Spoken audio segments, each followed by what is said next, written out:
Hey guys, welcome back to my channel. আর আমরা হচ্ছে কদিন আগে গিয়েছিলাম দীঘা ট্যুরে, তো তোমরা ফটো দেখেছোই, তো সেটারই কয়েকটা ভিডিও আমি নিয়ে চলে আসলাম।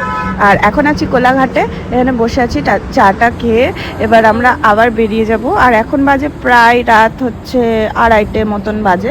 আর এখানে আমরা দুজনা আর অরম্বা আর সুইটি, মানে আমরা 3 জনা আর অরম্বা আর সুইটি গিয়েছিলাম। আমরা টোটালে 5 জনা গিয়েছিলাম।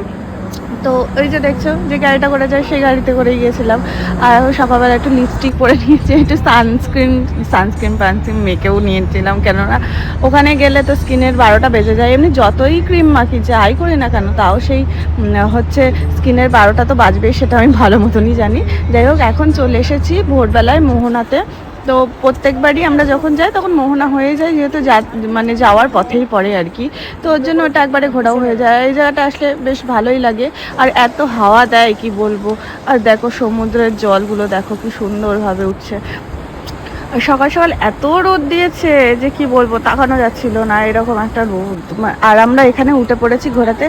ঘোড়াটারও বা কি বলবো, কি কষ্টের দিন গিয়েছে ঘোড়াটা সেদিনকে, বেচারা হাঁটতে পারছিল না আমাদের এই 3 জনাকে তুলে। এত ওয়েট আমাদের যে বেচারা নিতেই পারছিল না।